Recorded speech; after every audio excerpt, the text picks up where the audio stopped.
Welcome to the Parkinsons podcast Unfiltered with hosts Heather Kennedy and Kat Hill, brought to you by the Davis Phinney Foundation. In each episode, Heather and Kat dive deep into the raw emotions and realities of life with Parkinson's.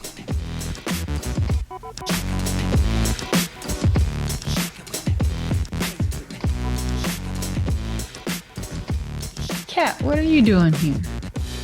Hey, fancy meeting you here. What a lucky day. I know, right? What have you been thinking about lately?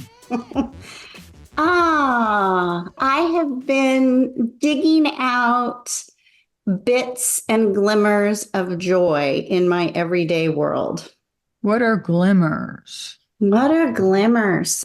It can just be noticing the hummingbird outside of your window, or your sexy husband walking across the kitchen and cooking dinner for you. What's the language of IKEA? Swedish? There's a word in Swedish that means perfect light or something like that. The ambiance.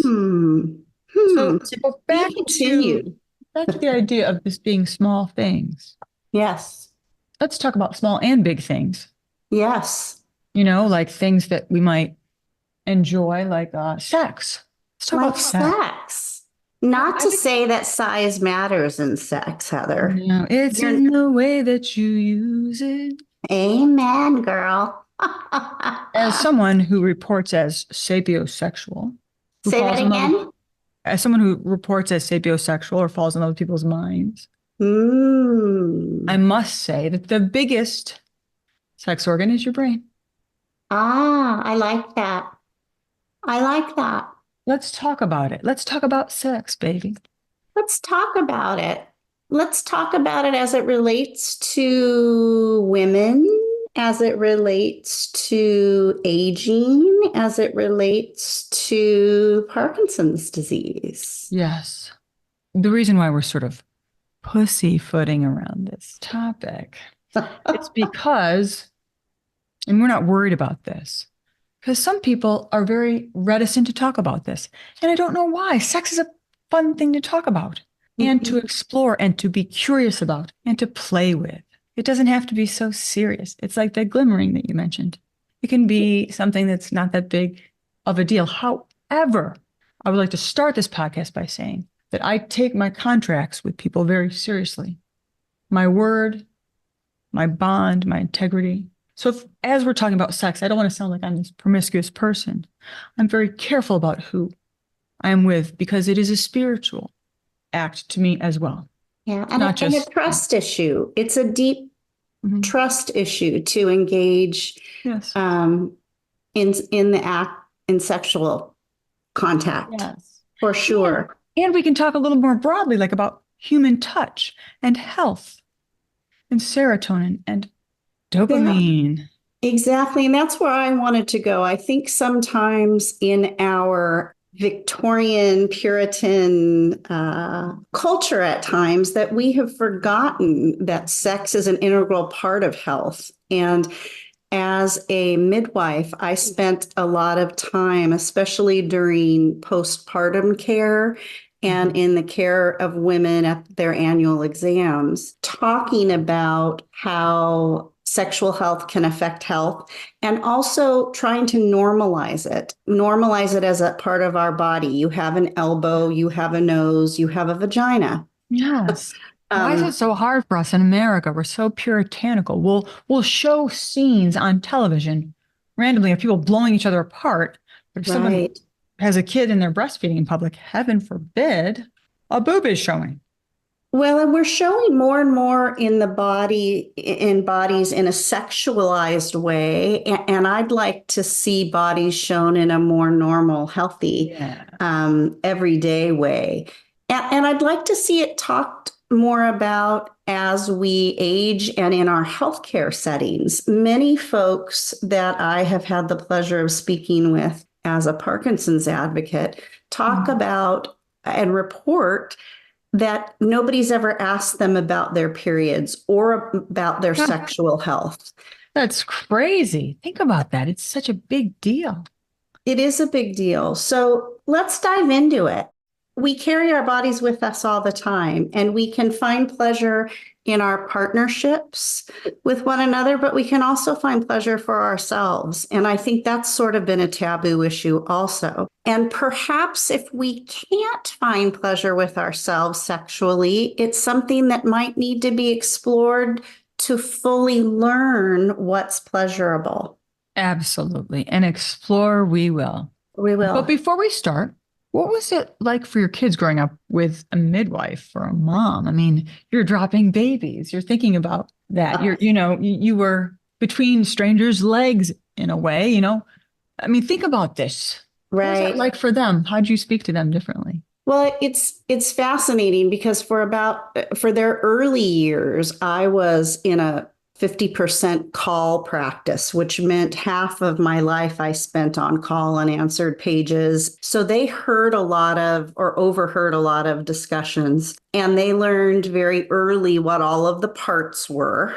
And though I was very cautious to protect patients' confidentiality, you can't help but hear what mom's saying about vaginal discharge or leaking fluid or breast milk. And funny story, when my daughter was learning how to swing on by herself and how to pump her legs to help her go higher and higher, she was probably 3.5. And I'm there with a lot of the other moms, and I hear her yell all of a sudden, "Mama, Mama, I can feel it all the way down in my vagina." No. And I giggled That is hugely. awesome. And I was also incredibly proud of her because you're right, that's kind of where you feel it if you're swinging high and dropping down, right? God, she And yelled it across the park. yeah, and so That's that's a little great. glimmer historically that I have if I'm Like- having a low moment, right? Like, that's my girl. That's my girl. So I think it was both good and also informative. They knew how to spell chlamydia before they could spell a lot of other Oh words. boy. I'm going to speak now directly to women Thank you. because there's many of us working on trying to learn more about women and Parkinson's disease specifically, and it's new. And part of what we're learning is women who are diagnosed with Parkinson's have a very different self-image. And part of that self-image challenge can certainly impact how one views themselves as a sexual partner, as a sexual being. Mm-hmm. That can be very true for men as well. But often for men, sex is more of a physical act and less of a juggling act in the brain. Yeah. Heather, back to kind of the most important tool that we have is our brain as it relates to sex. You mean they're juggling lots of women? Pardon me? You mean they're juggling lots of partners?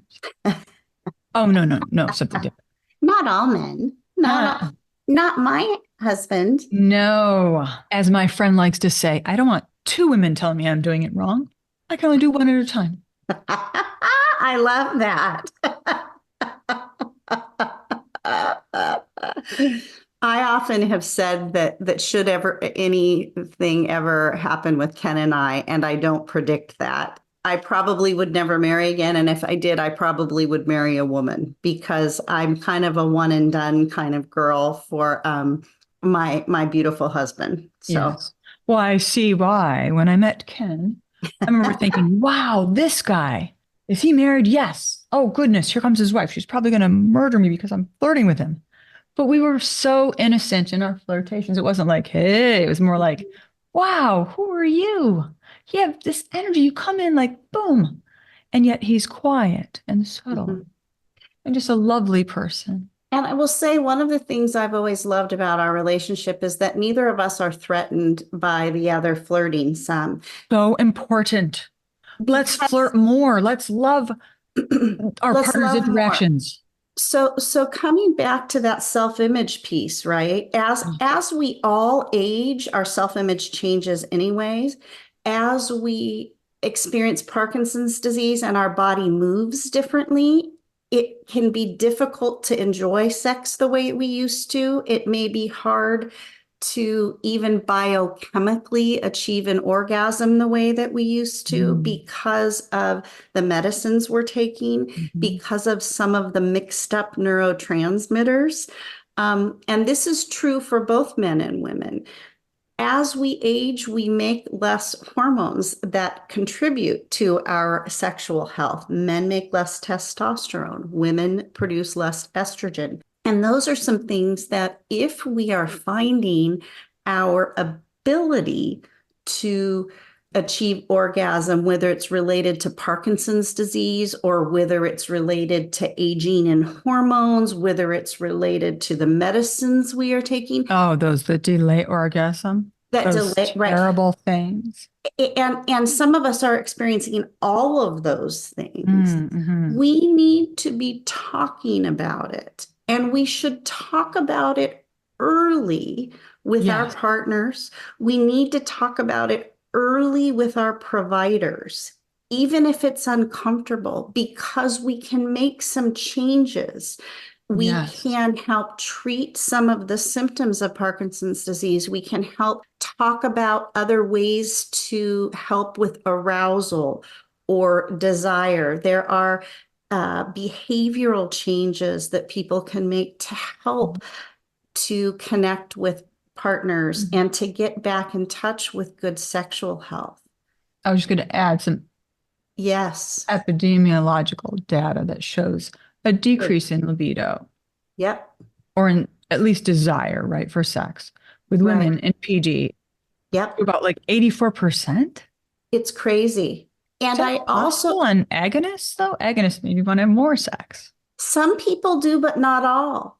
Some people do. And it can heighten compulsive behavior. So depending on what you tend to fixate around, it can heighten that. It's especially important with Parkinson's disease because of the disease process, because of challenges with arousal and orgasm, and of the medicines that we take, that it be an integral part of what we're talking about. And I would also really like to say that, especially in the young onset crowd, those of us that end up taking more of the agonists, we've got to be talking about it. We've got to be talking about it in partnered and non-partnered folks with Parkinson's. This is not just a married person's issue. This is a health issue for everybody.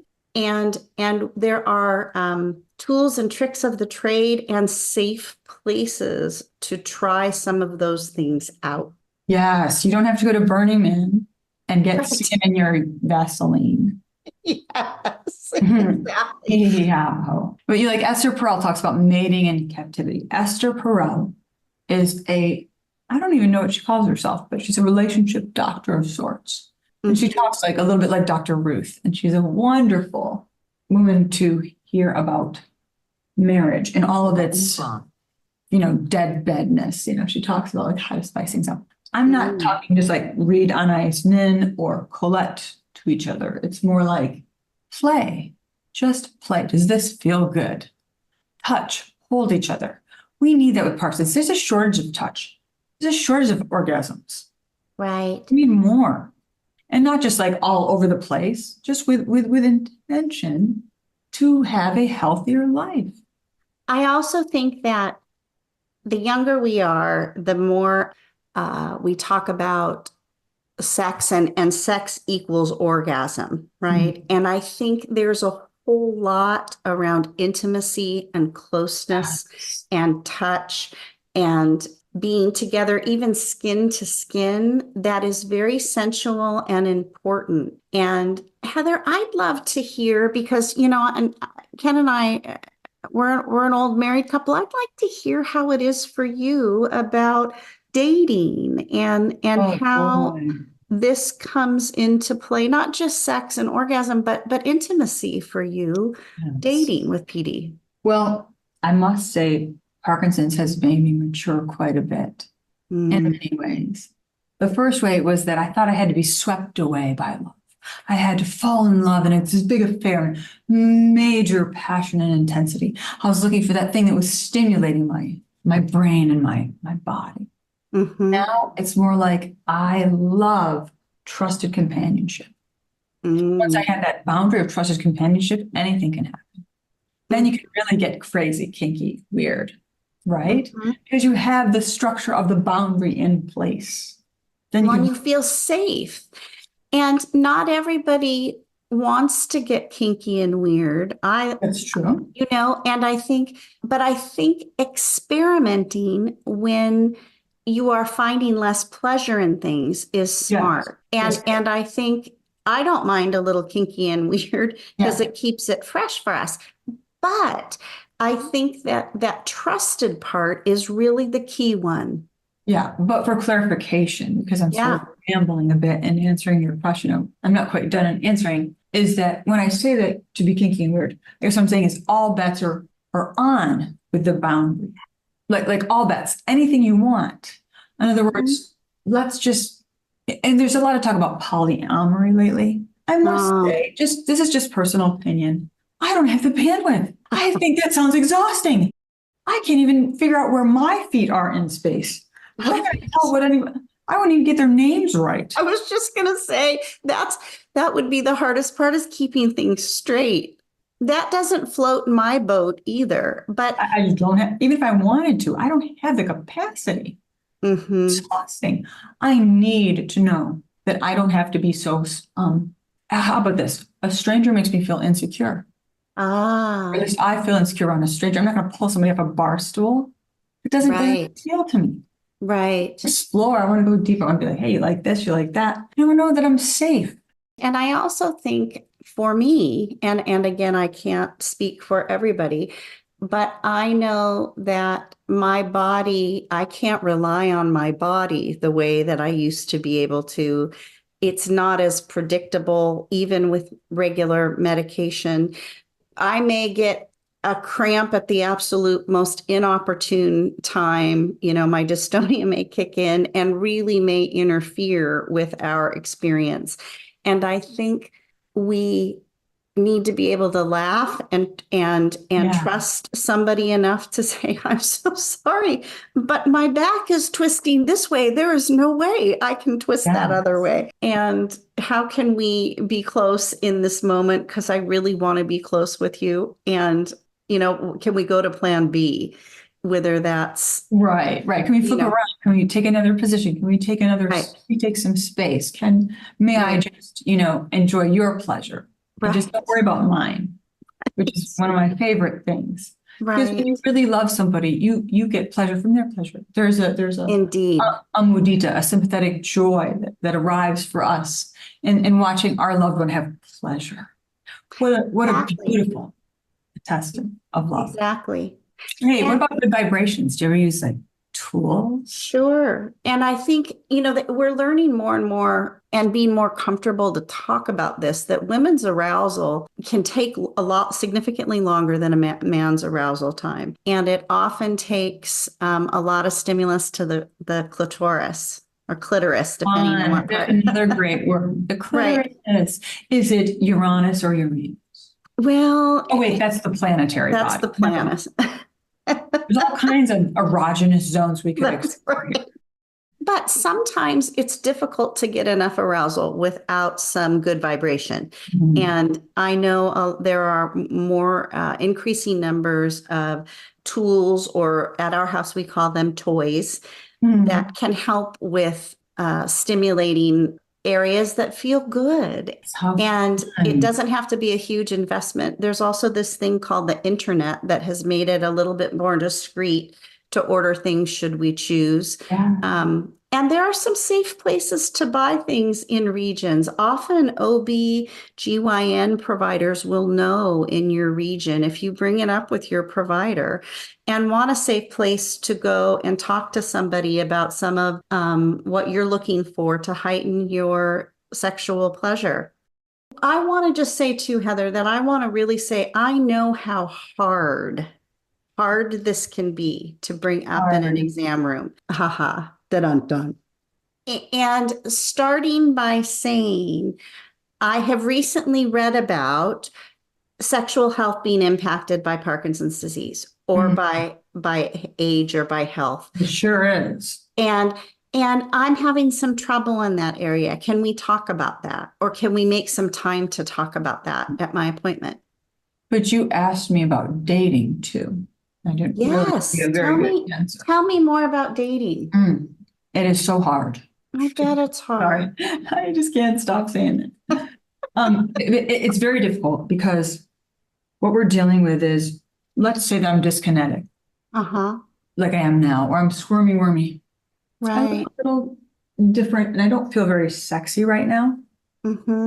But it can also be used to our advantage. What if we took that frenetic, manic energy of wobbling all around and used it and put it into our tongue, our hands, our body movements, our undulations to stay flexible in a time when you feel very stiff? It's not easy to do with a little patience. This is why dating is hard. Dating now is like speed dating, is like ghosting, and like the second they see you, they make a snap judgment. I've had people tell me their stories of dating and terrible things people do to each other, just humiliating and mean. And then the whole kissing and telling thing. I never understood that. The slut shaming, all the things people do to each other, it's just awful. Why? Why do we do that? Like, we're all looking for love. We're all looking for tenderness in some ways.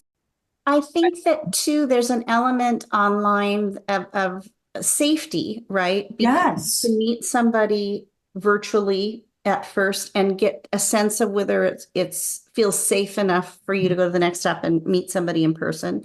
But I also think there's a level sometimes that we're missing almost biologically, like the sense of smell. Not that many of us have that with Parkinson's, but let's just say we did. There are those pheromones. There's that. Can't get that online. You can't, yeah. I mean, you might be able to order it, but is it the right one, right? Joy Milne come on here. Right. Who has hyperosmia. Hyperosmia. It's a hard thing to say, which is that 5 times fast. Hyperosmia. Yeah. She's a researcher who has been able to smell Parkinson's disease. She's got a heightened sense of smell, and it was something that she was born with and that her grandmother also had. But we lose our sense of smell. Most of us with Parkinson's. And I want to smell you. Like, I want to smell my lover. I want to smell them. I want to devour them. I wondered if that might impact the process of dating from just a biological standpoint. Does that impact one's arousal if you can't really smell what your partner smells like? I mean, not to be master of the obvious and answer your rhetorical question, but like with food, I crave food. My mouth will water if I smell something good, correct? Well, how can I desire my partner's scent or want to be around them? And I mean, let's face it, we don't get that scratch and sniff on dating websites. It's all very sort of based on sight. It's how good do you look? But it's interesting from just a physiologic standpoint. And so I want our listeners to try to be brave. I want them to try to give themselves permission to look at sexual health as part of their health. Yes. And it is necessary. Yeah. And those that are single, that you have a right to be a sexual being and to pursue that where you feel safe, and sites that may feel safer than others, and to talk to others about it. I think it's important that we don't forget that we are sexual beings no matter our conditions, right? And not to moralize it or make it into an issue of self-righteous over scrutiny. In other words, this is not your fault. The vagus nerve and the strongest urge known to humankind. Right. Is what it is. Right. Like shock therapy they used to give people that reported as gay, like, what the hell? You can't change nature. We're attracted to. So let's play with it. Enjoy it. Explore. We like what we like. Right. It doesn't matter what the Puritans think of sexuality and cover yourself in shame on you. Shame is the opposite of healthy sexuality. Mhm.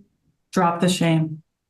I also, without a good conscience, can't not mention that it can be difficult for our care partners as we move along this process with age and disease Yes. to be able to see us still as sexual beings if they're doing a lot of our physical care.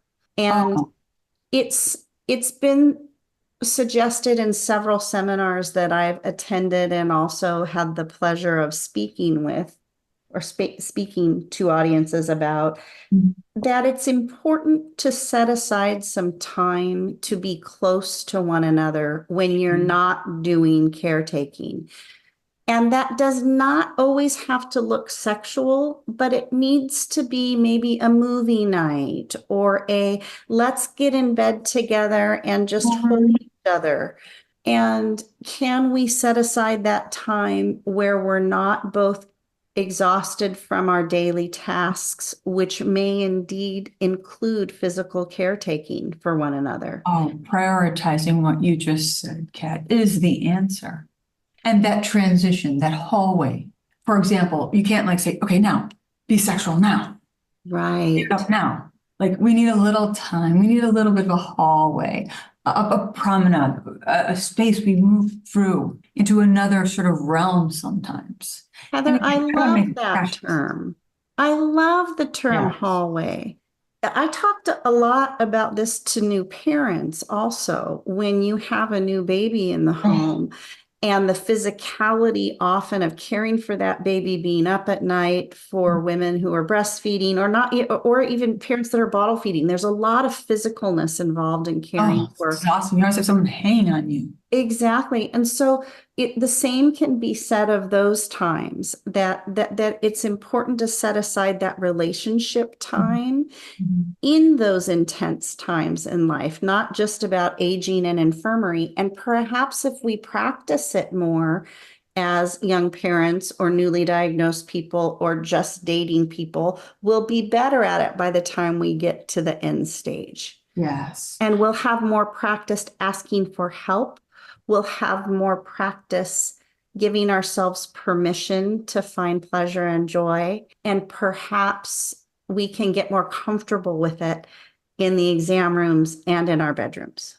Yeah, if it takes us a while to pick up a glass of water, generating sexual excitement might be a slower process as well. And let that percolate, let that marinate, if you will, marination, Let it simmer. Yes, use your whispering, use your ASMR to say things. You take your baby by the ear, play upon her greatest fears or her greatest desires. And that song by Wang Chung has always been a favorite of mine because of that phrase. You can play with it. How There's about so this? much going on. How about find the glimmer in the simmer? Ooh, girl, I think you might have found your niche. Dr. Hill, I presume. Move over, Dr. Ruth. Move over, Esther Perel. We've got Cat Hill. I'm learning. I'm taking notes, by the way. You are too kind. My friend. next lover will thank you. I look forward to that. By the way, as I age, I'm so appreciative now. When someone's willing to spend that amount of time with me, to be in a place that they would have sexual relationship with me because I'm a little bit not easy to be around. So I'm so grateful that I just want to give them all the pleasure in the world. It's so much fun, isn't it? Kat, you've really helped me see too that we can destigmatize this. We can normalize this healthy sexual behavior. Heather, thank you. Gosh, and I learned a lot too. I think anybody on your dating site is lucky to meet you. That's what I have to say. You've enriched my life so hugely. Oh, stop it some more. I love you, friend. I love that we can speak so plainly. We could break this up into many series because I have a lot more to say about this. Like how the softer voice might be an asset with ASMR. Like, hi, are you getting comfortable? There's a woman that I follow on YouTube. I should post her name here. She's awesome. I put her in my earbuds and she puts me to sleep. I Well, whisper. good sleep is good too. That's a And whole naps nother thing. together. An afternoon delight. I mean, you don't want to plan everything, right? Like, what's Wednesday's business time? Mhm. Like, no pressure. No pressure. And talking about that, how you want to cue your partner with that. I I think love it. I think that it's okay to talk about when fits best for us and how it fits best for them. And if there is no them, then you get to choose your timing and just be sure your hands can do what they need to do or have instrumentation that can help you. And it's all important. Mhm. And to worry about how we appear. Like, I had a girlfriend who used to like make sure that her boobs were together when she was on her stomach. And I said, stop doing it. You don't need to do that. I said, God, you're beautiful. Do you have any idea how beautiful you are? Like, we worry about how we appear.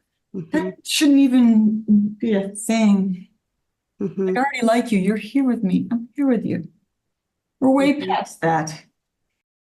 And if you're in a relationship that doesn't make you feel safe, that the exam room at your provider is a great place to get help for that as well. Thank you for mentioning that. I never would have thought of that. It's very important that it be a safe zone. And I just want to stress that I want to honor that not all partnerships are with consent. And heavy-heartedly, I treated a lot of folks that were in domestic violence situations. So I don't want to normalize domestic violence in the conversation of safe and comfortable adult contact. So Horrifying to think of all the ways in which people are exploited mhm, and abused. mhm. And let's go far away from that as we end our Yes. chat, because we could break this into so many different series. This is so much fun. I want to continue this. Let's do this again, Heather. Yeah. Let's talk some more soon. Yes, can we do that? Because I guess I want to learn how to flirt again. It's hard to flirt when I'm jerking all around like this. I saw someone the other day and she said she was standing in a Starbucks and she was in full uniform. And I was Mhm. thinking, do, do, do, do, do, do, do. And the cop lady says, I was hearing all these songs. And she said, how are you today? And I said, I'm better now. And then I kind of made this really stupid grin and tripped on my way out the door. I was super awkward. At least I made her laugh. She sure was pretty. Oh, I think we need little like like when somebody's on a headset and it'll have a light on, like on the phone, off the phone. I think folks with PD need like little headsets that say, I am happy now. I am flirting now. Yes. I am super engaged. I'm bored, Especially with the facial masking, right? That our cues get different. I was trying to wink at someone the other day and I was kind of like, I need eye drops. She's like, what are you doing? I'm like, no, that's a good question. I'm trying to flirt. Is it not working? Yeah. But Sort let's of get hand open. paddles, flirting and happy. Not interested, go away. Like Yes. yeah. Can we? Yeah. Hey, another thing we can always say to somebody. You're kind of cute. You want to make out? Make sure they don't have a wedding ring on, maybe. Although that's not a tail sign anymore. How do you Right. tell if someone's even available? You ask them. Hey, you want to have sex with me? Oh, wait. I'm sorry. Hello, my name's Heather. That'd be so weird. Yeah, there's this great thing called communication, right? Yeah. Yeah. I mean, what do we have to lose? That's the other team. Life is short. Find your pleasure. We should Find send ways. mixtapes. We should send mixtapes. Now what do? We go, hey. And they go, no. Yeah. Yeah. So Chris Or is swipe left, swipe right. Is that a culture? Swipe left and right. That's right. Yeah, swipe. Dating apps. I'm too awkward. Yeah. I'm a big fan of pheromones and love at first sight and all that romantic dribble. And I've heard of a lot of people meeting the loves of their lives online. I was very lucky. God We bless met them. at a bar when I was 20. I think we can do this, is what I'm trying to report again and again. Even though I'm saying I can't get a date lately, I'm not trying. We can do this in many different ways, is my point. You can do this, but you must be touched. Whether you get massages, whether you have a friend to cuddle with, join a call group, I don't care what you do, you must be touched. Hugs are beautiful, and they are important between friends, between lovers, between family. They are sustaining. So find your glimmers, folks. They're out there. Glimmers. Don't forget. Thank you. Thank you. Talk to you soon. Kat, you're looking hot today, by the way. Thank you for joining us for this episode of the Parkinsons podcast Unfiltered with Heather Kennedy and Kat Hill. For more information about the Davis-Phinney Foundation and to learn about educational offerings and community events for people affected by Parkinson's, please visit davisphinneyfoundation.org or dpf.org. This podcast includes information about Parkinson's and insights from our Parkinson's community. It is not intended as a substitute for treatment advice from your own medical providers.